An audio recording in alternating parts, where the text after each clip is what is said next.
Yeah, let me pick one that I know is going to get you riled up. I would say marketing technology will solve all your problems. That's a good one to pick. Yeah. Yeah. Um, so there's 9,000 tools out there for you to choose from. You've got plenty.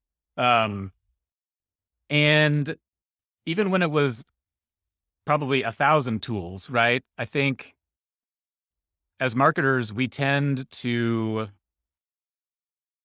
I don't know, maybe it's not just marketers, but like we tend to try and take what's the fastest path to value?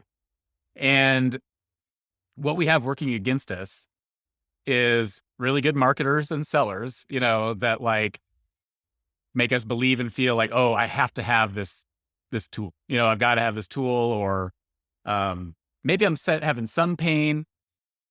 But what I think happens too often is marketers don't get their house in order first.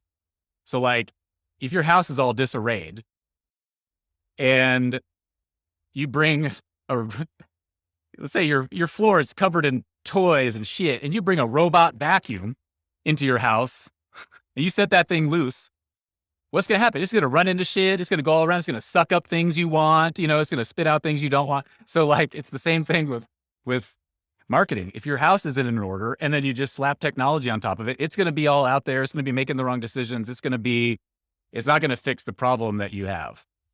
And just too many of us, we're so busy. We either don't have experience fixing the problem that we're having. And there's this like promise, if I just spend some money, the technology will solve it. And then I think what happens is, sure, that technology can help solve it, but it requires so much like configuring, and like testing and then reconfiguring and, then you're hiring somebody to run the technology instead of like, having somebody just run it manually, or I don't know, but that's often what I see. I don't know. What do you think?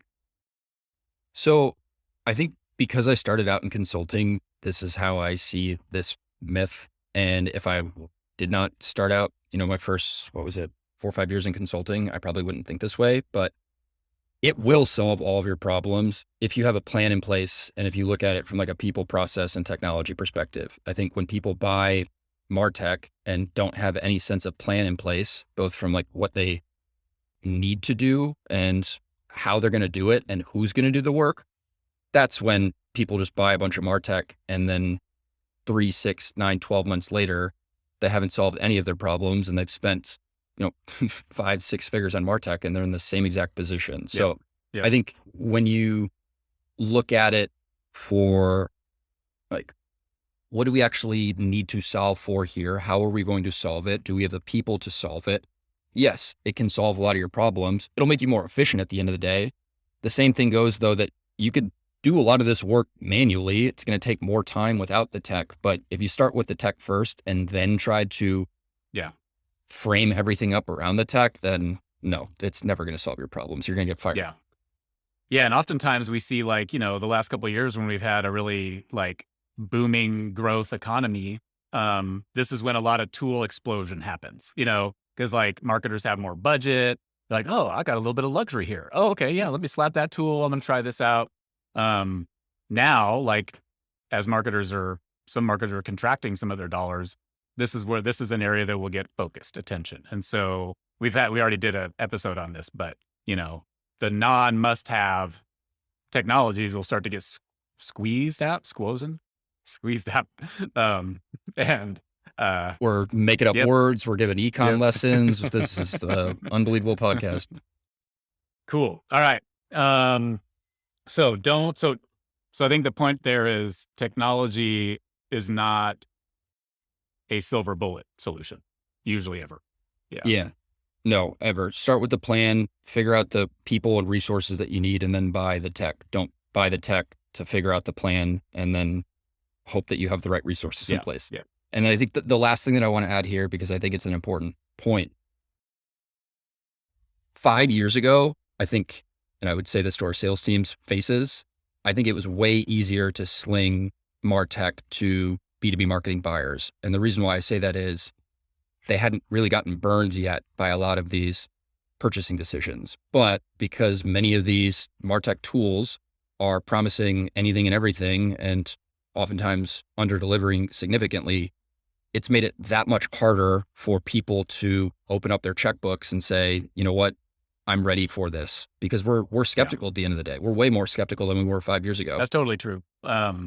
Totally true. Yeah, because like, yeah, every time it's like, fool me once, shame on you.